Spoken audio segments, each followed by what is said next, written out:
Hello everyone, welcome to the 500th episode of Guiding Assets. I'm Mitch Forst, the show's producer. You normally don't hear much from me.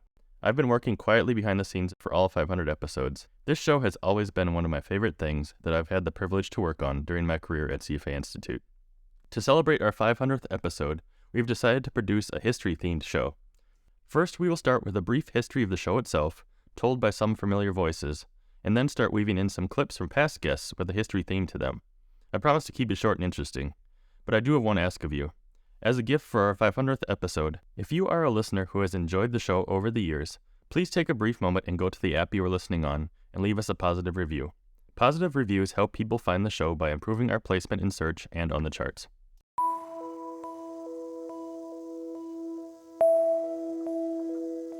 The history of this show dates all the way back to 2007, around the time of the 07-08 financial crisis.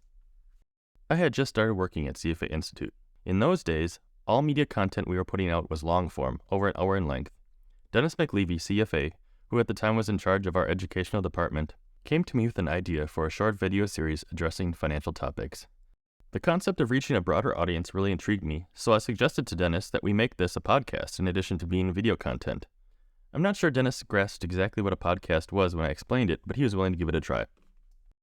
I went to work researching how to get our new podcast online into the masses. The answer was through an RSS feed, which means really simple syndication, but by today's standards, it wasn't all that simple. You had to learn to code the RSS feed in a text editor manually and then upload it. I figured it all out and signed up for a service called FeedBurner, which helped distribute the RSS feed and track the downloads. We were off. It was really amazing to watch the show grow so quickly. We were charting in the national top 10 in the business category on Apple. By 2009, we had already surpassed 1 million downloads, making it by far our most successful media product. Rob Gowen, CFA, was one of our early hosts of the show. He still works here, now in a very different role in exam development, but at the time was reluctantly nudged into the hosting role. When I think back, it is surprising, as formal of an organization as we are, that we just pushed a number of our hosts into that role without any prior experience or media training. Yeah, in the beginning, we didn't have any idea whether or not this was going to be a successful product. So we just grabbed anybody who was willing to go in front of the camera. And, it was a little bit disorienting in the beginning, having the lights and a backdrop and everything like that. And we used to do single camera interviews and where we would point the camera at the interviewee while we asked the questions. And then the interviewer actually would leave and then we would ask questions to an empty chair. So it looked pretty stilted in the beginning, but I think the editors did a great job trying to piece all of it together. I'd forgotten all about that. Back in the early days, the professional video cameras that we used were so expensive that we only had one, so we'd have to shoot the interviewee first and then go back and shoot the host asking the questions later with the same camera. As our longtime listeners know, this show was originally called Take 15, the reason being that we wanted these to be 15 minutes long. Do you remember anything about how we came to that length? I actually think the name came first. Like Take 15 sounded like a good idea. Hey, 15 minutes and you can learn something and, take a break in your day, as you said. But the funny thing is like we just didn't have a good idea of how long people would stay engaged with a video online. And, this is early days of self-created video. We looked at the data and at about 7 or 8 minutes, people would just start to drop off. So we learned quickly that we can't hold people's attention for 15 minutes. Maybe that's an indictment on our content back then. But we reduced things to about 7 or 8 minutes, kept the name because Take 7 seems like an awkward name for a video product. Yeah, things have definitely changed over time. We played around with the length over the years, going all the way up to close to an hour, back down again to 15 minutes. I think now we've settled on a kind of a sweet spot between the 15 to 25 minute mark, which is pretty good for our content these days. Thanks for dropping by, Rob. Is there any parting message you want to leave with our audience? No, I mean, I'm impressed that it's been this successful, and I think it's in large part to the people behind the cameras, not necessarily in front, and the talent that we're able to attract. But we just did the best we could as staff, and it ended up working out, which is great. Well, thank you to you as well for all the efforts you put in to make it a success. Over the years, competition in the podcast industry has exploded. Though you won't see our show in the top 10 anymore, we are still in the top 10% of all business podcasts in the world. It is a testament to the quality of the guests that we have access to that we are still here and still growing. In my mind, that is a major accomplishment considering we operate on a shoestring budget and do not pay to market the show. Our host, Mike Walberg, who is an accomplished and award-winning journalist in his own right, actually volunteers his time. He receives absolutely no compensation for everything he does for the show, so a big thank you to you, Mike. Mike, what were your thoughts on accepting this role as a host on a volunteer basis when we first approached you about it? Were you concerned at all that it would take up too much of your time? I was really excited to be approached for it because I've always been a really big fan of Take 15 over the years. So it seemed like a really terrific opportunity to not only work a bit more with CFA Institute, but also to get to know some of these terrific guests that the show has been able to book over the years. In terms of the time, I wasn't too worried about it. I mean, I talked to the team there a little bit about what the expectations might be around it, but it's been great because I have a terrific team that I get to work with, including yourself, Mitch, and Michael, and Jeannie, and others to help produce the show every couple of weeks. And also, as it happened when you guys were doing the reboot of the show, it was right at a time when I was coming off of a 7-year stint on the board of CFA Society Vancouver. So I was just finishing my year as past president, and so I actually had a little bit of time that was opening up in my sort of volunteer schedule, if you could think of it that way. So I felt a little bit more comfortable that I would have the capacity to put into it and to hopefully do a good job for it. I know you were a fan of the show before taking on the hosting role. Is there any episodes that stand out to you in the history of the show? There was a really great episode in late 2020 where Lauren interviewed Professor William Getzman. And so he was talking about John Law in that episode. He was best known for the Mississippi bubble. In that episode, he covers the anatomy of a bubble. So that was really interesting, I thought, from an investing perspective. As a former equity analyst and portfolio manager, the finance insights really sort of appealed to me. As he pulled this sort of fantastical episode in French and I guess pre-American colonial history, and that was really cool. Later in the episode, to talking about sort of 5 facts about John Law, the man, which was really, really fascinating.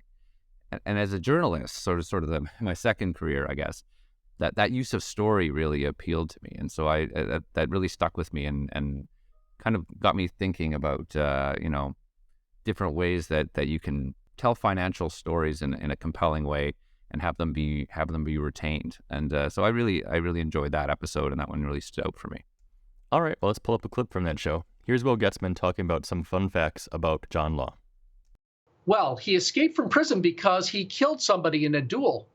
So it's rare that you have a murderer rise to become the minister of a nation state. The second thing about him is that he was a renowned tennis player and extremely handsome.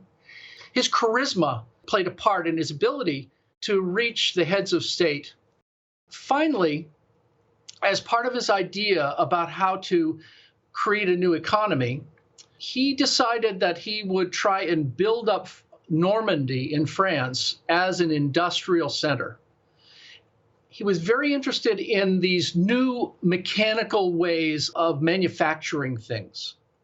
And so he found people in Great Britain who were beginning working in Manchester and the north of England in new techniques. And he brought them to France. When people would run up a big bill and get into debt in England, they needed someplace to go, he'd say, oh, you know how to build spinning wheels and so forth. You come to France, don't pay your debts, we'll pay you a lot of money. So there was a colony he created in northern France that was the beginning of the Industrial Revolution. Of course, the roots of it were already starting to emerge also in northern England as well, or in the Midlands. But he had this idea that France could get onto the forefront of this new industrial technology, and that would be the driver that would help the country move away from an agrarian kind of economy towards one that participated in world trade across the Atlantic, but also challenged Great Britain as a manufacturing giant. If you want to listen to that full episode, we will put links to all of the clips that we reference in the show notes so you can find them easily. Mike, your recent episode with Peter Zeihan was our most downloaded episode ever, amassing well over 100,000 downloads and counting. Were you familiar with Peter's work before you interviewed him? Well, that was a real treat for me to be able to meet Peter. I've long been a sort of a reader of his books and writings, and followed him online. And So it was really cool for me to be able to ask him questions back in earlier this year, in January. And I really enjoyed that episode because he's as you know, he's a very charismatic and articulate speaker, funny, and he covered a lot of ground with a lot of detail, but manages to carry it along in a very entertaining way. So I'm not surprised that it was a very popular episode with a lot of downloads, because he's he's a very interesting guy. So that's definitely a highlight in the last sort of year plus that I've been in the host chair, is to be able to meet and speak with Peter. Peter has been a long-term friend of the show and of CFA Institute. He's been on several times. We won't play a clip from his most recent episode, but here's a clip from Peter from 2019 when he appeared on the show talking about the New World Disorder that is still very relevant with what is going on in the world today.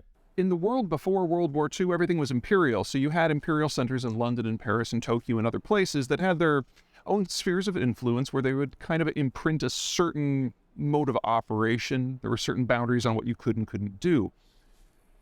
After 70 years of the Americans being in charge of almost everything, most countries have forgotten how to do that. So it's going to take 2-3 decades for everyone to kind of get their feet back under them. And in the meantime, countries that have based themselves around free market economics and global trade and easily accessible finance, they're the ones who are going to be going through the greatest disruptive processes. Right. So we have to have a considerable cascade of failures before anyone can rise from the ashes. That's going to take 20 years.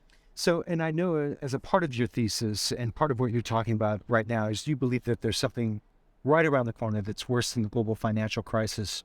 What is it? What are the elements of it? Why do you say this? Well, something that most folks forget is in the world before 45, most markets went to zero. When we're talking about things like a Russian collapse or a Chinese collapse, we're talking about markets that we know are broken in the normal way of doing things, and yet money still flows in. So when you remove the veneer of respectability and the veneer of international stability, and all of a sudden countries have to trade on their own merits, so the idea that any of these locations can be financial destinations evaporates pretty quickly. If anything, they're going to be sources of absolutely monumental capital flight. China, conservatively in the last 7 years, we've had $3 trillion flow out already. So the Chinese are already voting with their checkbooks. It's just a question of how long it is until the people of the Western world, who oftentimes manage the flow of money both ways, registers that. And when that happens, you're talking about a financial catastrophe that is unprecedented in the modern world. I recently caught up with Lauren Foster, who is our most recognizable voice of the show. You will likely remember Lauren as our lead host of Take 15 for many years before she took her next step in her successful journalism career to become a senior writer for Barron's. Lauren, to this day, I still run into listeners who remember you fondly. What really stood out to you during your time hosting the show? Hey, Mitch. It's so great to hear that, and thanks so much for having me back on the show today. I would say two things: the range of topics we covered in each episode, and also the quality of our guests. You know, as you remember, we used to tee up each episode with the line that the show offered short conversations with some of the world's most thoughtful and accomplished people. And I think we succeeded at hosting conversations that mattered to the audience. I always learned something from the guests, whether it was investing lessons from Warren Buffett or what history can teach us about financial markets, which is so relevant today. Well, history is the theme of this 500th episode. We've had so many great guests over the years. Are there any episodes that really stand out to you? Ooh, wow, that's going to be tough. It's like asking me for my favorite baby. There were so many, but I mentioned lessons from history, and one episode that does stand out is my conversation with Jan van Eck, and he is CEO of Van Eck. We covered a lot of ground in that one, including one of his favorite historical figures, Alexander Hamilton. Great. Well, I got that clip right here. Let's play it. I graduated with an economics degree and didn't know what Alexander Hamilton had done in the United States, which to me is just a tragedy. So my main point is learn a little bit about American financial history. I mean, so Hamilton, you have to know him because he basically consolidated all the debt after the Revolutionary War and then worked to give the federal government, through its new constitution, the ability to pay back that debt through import tariffs. So he basically, gave the U.S. government the ability to pay for things, and he cleaned up all the debt. And then after that time period, the growth and the number of banks and all this kind of stuff. That basically he set the framework for the growth of our financial system, which is makes it so important. And we had our first sort of central bank at that time as well.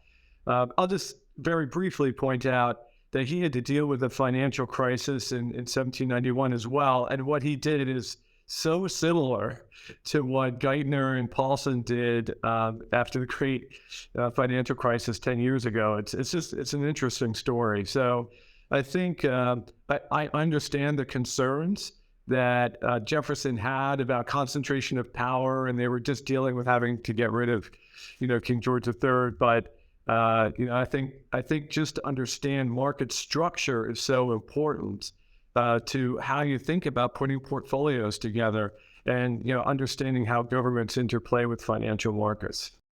As I look back at this show, one of the things that I've cherished the most is the opportunity to meet so many amazing people. Some of the guests we've had on the show were people I learned about in graduate school. Some of them were the authors of my textbooks I use in classes, and some were actually the pioneers that were written about in these textbooks. One of those people was the legendary Jack Bogle. Here's a quick clip from that episode with Jack speaking about his own legacy and how he viewed Vanguard's role in the investment world. But certainly determination is, anybody would tell you, is something that I'm just part of me. And I think most people would realize that I've always been kind of spoiling for a good fight too. And there was no way to know whether I'd win the fight, but if you don't undertake the fight, you'll never know. So, I guess you'd say the fight is won. It's never over. As Yogi Berra probably did not say, it's never over till it's over. But it's been, it's just a challenge, taking on the establishment and winning is a lot of fun. And it's been good for investors. That's the important thing. It gives you a good moral feeling, a good feeling of service to the community. And it's a wonderful way to have a career where, you and probably everybody in this place, after doing my book signing a while ago, that tells me how great it's been for them. And so I like that.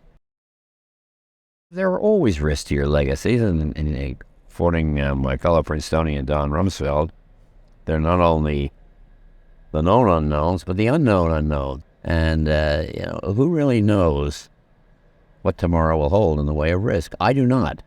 It's hard for me to envision a risk that would fundamentally change the nature of what we do at Vanguard.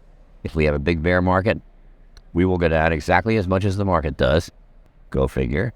So if investors are disappointed, they bought in at high levels, we just haven't done a good enough job educating. That's what they should expect. I've often told them that whenever I get a chance, I even hinted at this, or maybe more than that this morning, we promise you your fair share of whatever returns the market delivers, or whatever the returns the market fails to deliver, or takes away from you. And I think investors understand that. We've had this great bull market, probably the greatest bull market in all market history, getting in 1982, basically the modern era of the mutual fund industry. And if people think it's going to go on forever, I just hope we've made it clear, at least and I do make it clear, I don't believe it goes on forever. I don't believe trees grow to the sky.